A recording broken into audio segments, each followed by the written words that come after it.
Hello, patriotic friends. This is arguably the biggest week in American history, and quite possibly the world, because it's the week we all get to vote with our wallets on whether or not we're picking up the PlayStation 5 Pro. It's $200 more than the regular. It doesn't even come with a disc drive. What are we gonna trade in our old PlayStation 5 we've barely had for a few years? We're gonna keep it and then have two? What are we gonna do? There's a lot of questions, and I know it's very important. But today might help you make your choice, because all the specs of this thing has leaked. The first 50 games that are going to be supported on the PlayStation 5 Pro has been announced, and we even have some gameplay raw comparison footage to look at. And as someone that pre-ordered the PlayStation 5 Pro on a whim and just realized as he was setting up to record this video, he forgot to pre-order the extra bonus disc drive, meaning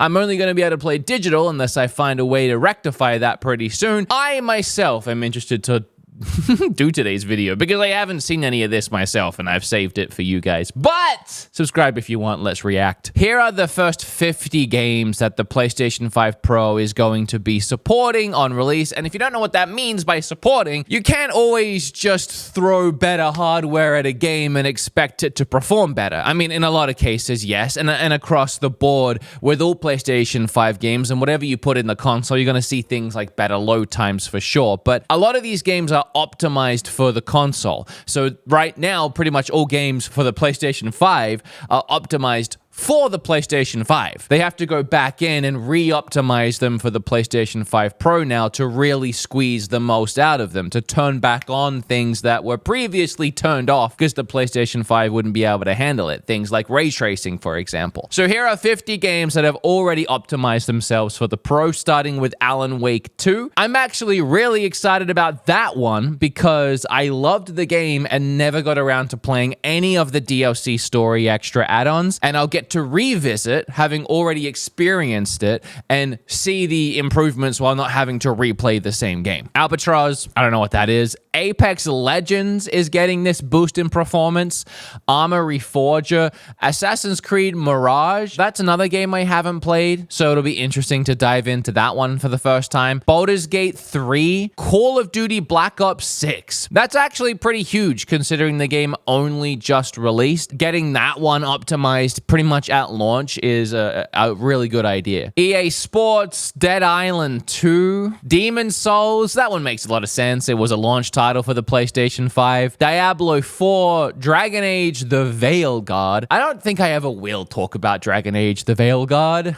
I was never really a big Dragon Age fan. I played Inquisition back in the day, and I gotta be honest, I didn't really like it. I was a big fan of Mass Effect though, and I'm seeing all these clips coming out about Dragon Age and the writing, and I don't know if I've missed something, but it's really bizarre to me going from a game like Baldur's Gate 3 that has this excellent writing that is set in the period that the game is based in, and then in Dragon Age you have like this more like Gen C slang type, just very casual. It's so off-putting to me. Anyway, Dragon's Dogma 2, Dying Light 2, EA Sports, Enlisted, F1 24, Final Fantasy 7 Rebirth, Fortnite, God of War Ragnarok, of course, Hogwarts Legacy. That game is one that probably needed this jump. Horizon Forbidden West, Horizon Zero Dawn Remastered. Obviously, these first-party games are going to be there. Kayak VR is an interesting one. Lies of P is a great Elden Ring-esque,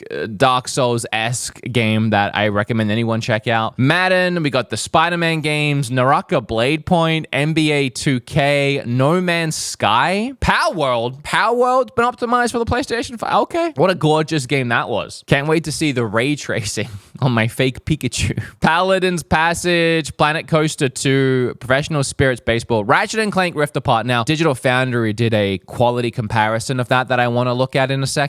Resident Evil 4 and Resident Evil Village, Rise of Ronin, Rogue Fight, Star Wars Jedi Survivor, Star Wars Outlaws. I bet a lot of people are looking forward to diving into that one on the Pro. Man, what a game that's already forgotten about. Stellar Blade. I've already said to my friend Bob, this is the first game I'm checking out. for a lot of reasons. But I'm still actively playing through it. So I'm just going to merge my playthrough over and I'll get the full experience, I'm sure. Test Drive, Callisto Protocol, another one I've been meaning to play. The Crew Motorfest, the Finals, The First Descendant, for Last of Us games, Until Dawn, War Thunder, Warframe, and World of Warships Legends. I think this is a great starting selection of optimized games. Again, all games are going to work on the console and look and play and load quicker and better. It's just these are the ones that are fully optimized. And I'm interested in definitely checking out a few of them. So let's look at the performance specs quickly, because CPU, to me, it looks the same, but apparently it's got 3.5 gigahertz variable frequency on the first one and not on this one. I don't know if that was slowing it down. 6 more teraflops and some other stuff working in there. RDNA graphics engine, whatever that means, but I know teraflops are important for a reason. GPU is no longer custom. I would think custom would be better, but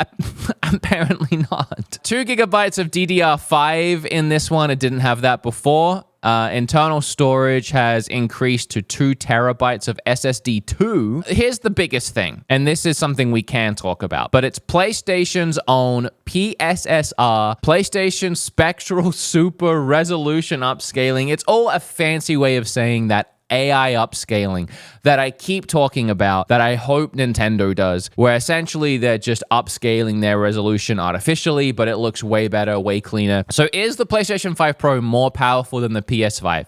Thanks to an increase of more than 6 teraflops in graphical power, Sony has stated the PlayStation 5 Pro will render 45% quicker than the original console, and its ray tracing quality can be anywhere from doubled to tripled. If you don't know what ray tracing is, we're going to take a look at that in this video and some of these comparisons, but it's essentially reflections and other things on top of that too. But that's one of the main ones and one of the easiest things to showcase and compare when you're talking about how much better the ray tracing is. And I will say it might seem like something that's superfluous to a lot of people, but it does really help tie a world together when it comes to it looking and feeling real. You could imagine going into something like Spider-Man where every single building is glass and every single building is a mirror. You can't do that. You can't really. And it's really hard. It takes a lot out of a system and a lot out of the game engine. That's why these examples with things like Spider-Man focusing so hard on ray tracing as look how much more power we have. It's a good example of how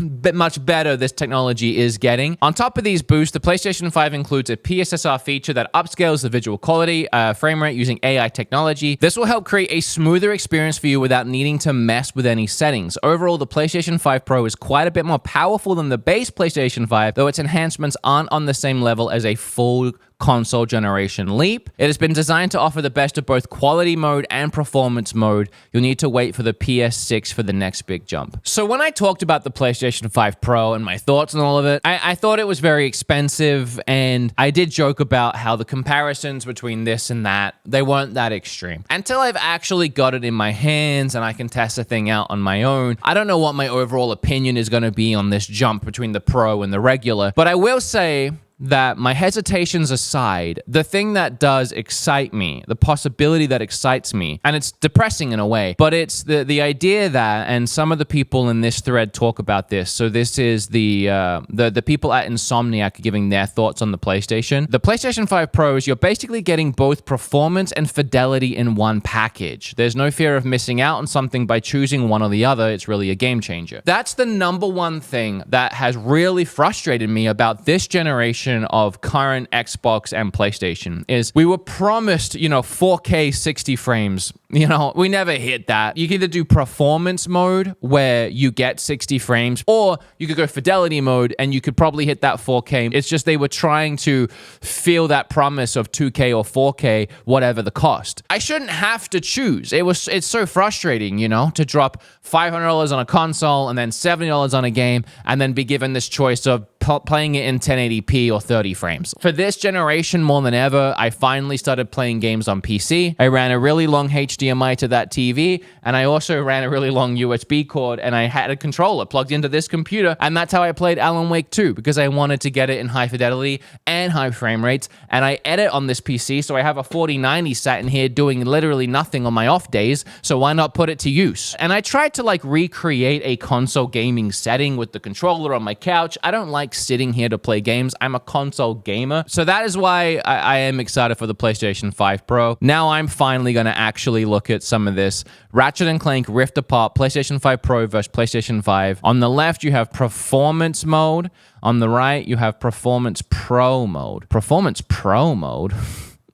Are you telling me that we have Performance Pro and we have Fidelity Pro? Is that the two options we're going to get on everything? It is funny to me when they zoom in on these clips and this footage, because again, this isn't a generational leap. They were saying that, and I know people joke and meme on this stuff, and it is funny to me too, because end of the day, when it just comes to looking at an image like this, who really cares? One is clearly better than the other. Like, jokes aside, one is clearly better. When you zoom in on the details, it is pretty clear that this is very grainy and pixelated on the left, and then this is like clean and it looks nice. Like, you can't really fault it. And having the comparisons, there is a pretty stark difference in almost everything in the frame. Like, even the coloring on this and the pixelation on like the leaf edges. It's still don't know if in situations like this it's super necessary, and if I could have just waited until PlayStation 6 to upgrade, you know? These zoom in shots do paint a clear picture though, comparing the performance mode at least. Performance Pro mode is looking better than Fidelity on the old PlayStation 5 even. So wait, is Performance Pro mode the only mode, or is there a Fidelity Pro mode? Because I'm confused. Performance Pro mode looks better than the old Performance and the old Fidelity mode combined. It does look a lot nicer. Why is there less people in this crowd though? Is that because this is performance mode? And this is performance mode, and this is fidelity mode? So then is there a Fidelity Pro mode? That's what I want to know. It doesn't seem like it, because they never show it. So wait, why were there less people in the crowd in that one shot? There's like less going on in the shot here. That's why it's able to look nicer. What am I stumbling on here? I'm so confused. I got myself all jazzed up reading all the specs and the games it's supporting, and then what Insomniac was saying. And I'm sure when it comes down to the full picture, it is a lot nicer. And I'm sure if you were a game developer and your game was finally able to look and run better, and people could see it for what it was for the first time, you'd be excited.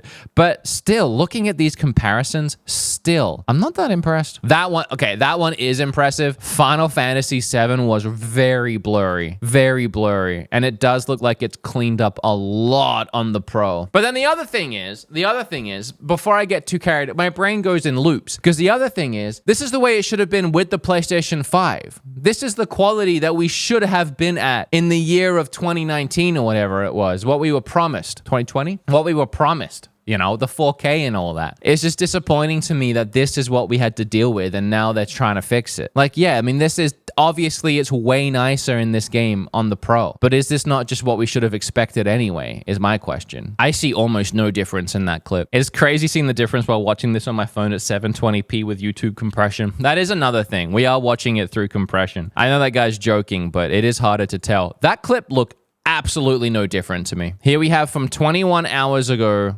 Spider-Man 2 Pro Enhanced. They don't do a comparison shot at any point in this, I don't believe, but it does look pretty gorgeous. Again, something that I'm looking at here for this enhancement is the reflections in all the windows, because we really are getting that full ray tracing now. Also in things like puddles in the ground. On top of the ray tracing, you can also look at, just higher performance in general, higher resolutions, more particle effects. I mean, this is a really cool shot of all the reflections in the train as it passes by. Then you still have the reflections up here in the window. We're dealing with some massive YouTube compression here. So, I mean, it doesn't look nearly as nice. You pause this, it looks blurry as hell because of YouTube compression. But you can get the idea, like all the reflections up here in all of these windows. It's a small thing, but it helps build out a world. I mean, look at that. I mean, that's just a straight mirror on the right-hand side there. Spider-Man's taking full advantage of the new hardware for sure. I'm like not impressed, and then I am impressed. I will say baseline though, if they eliminate the need for fidelity and performance, and I don't have to pick between those anymore, and I can just enjoy a video game without thinking that I'm going to be missing out on something by picking one or the other, that's an improvement that to me is worth it, but it's also an improvement that I wish we had at start, and I don't think we should be having to pay for that improvement. My thoughts on this are all over the place. I look forward to picking up the PlayStation and actually giving it an honest opinion once I have it in my hands and I can do some comparisons myself. But I'd love to know what you guys think. Leave your thoughts down below. Like, comment, and hair flip on that subscribe button, and I'll see you next time.